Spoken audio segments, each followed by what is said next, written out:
Captain Weiler sat in his chair looking at the viewscreen in front of him. He had received word from Admiral Bane to bring crew and supplies to the Starship Odysseus. He had picked up the crew from a few different star bases while others were shuttled aboard. He had never heard of the Odysseus, nor was he aware of any prototype in progress. Still, Bane was adamant, and of course, he would do his duty. He had his helmsman laying a course for the rendezvous point and had been en route for more than a full day. Crossing the Alpha Quadrant to nearly the other side of the Beta Quadrant did not make sense to him. After all, surely there were other ships in the area. Sir, we are approaching the coordinates. Thank you, Helmsman. Weiler could not remember the man's name. On screen. The view screen revealed nothing. No ships in the vicinity at all. Are you sure this is the right place? Aye, sir. These are the coordinates that were given. Captain Weiler stood from his seat. Open the channel. All frequencies. Channel open, sir. This is the USS Tribulation. Please respond. For a moment, there was silence, and then a communication came through. Greetings, Tribulation.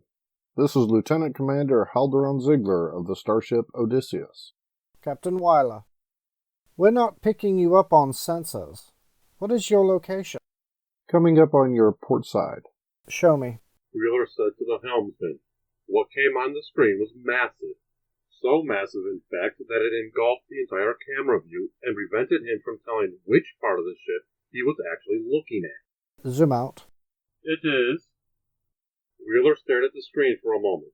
His mind attempted to resolve what his eyes were seeing with what the helmsman had said. When the answer came to him, his eyes went wide. Ziggler, you're approaching too close. We're a considerable distance away, Captain, I assure you. Besides, I don't hear any collision klaxons sounding. Weiler had to concede to that.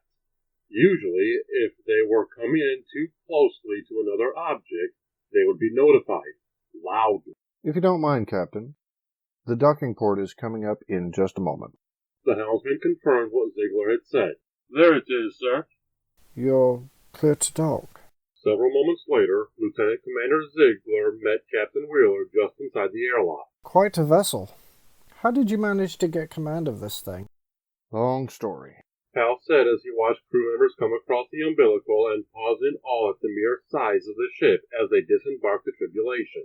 This way, a voice said from behind them. You'll have plenty of time to explore the ship later. For now, let's get you all settled in. Provisions were hauled away to a storage unit, and the crew was signed in and given quarters. Some were seasoned veterans, while others were as green as artificial grass. That didn't matter much in this situation, though. What did matter, however, was how their personalities and training would adapt.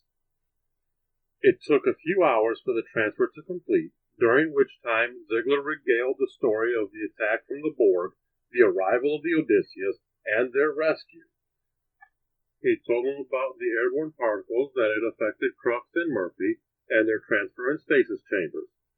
Ziggler also explained about the trouble they were having with establishing subspace communication, but that they hoped to have it resolved soon. When all was done, and Halderon had finished with his retelling of recent events, he bid the commander farewell and gave a sharp salute. Weiler returned the salute before returning to the tribulation. Back on his own bridge, Weiler instructed the helmsman to retract the umbilical and disengage the docking clamps. Maybe we'll see you again, Commander. I look forward to it, Captain. Thank you for listening. If you enjoyed this narration, please remember to like, share, and subscribe. Comments are always welcome, and complete credits can be found in the description below. Once again, thank you for listening, and please stay tuned for the next episode on the Starship Odysseus.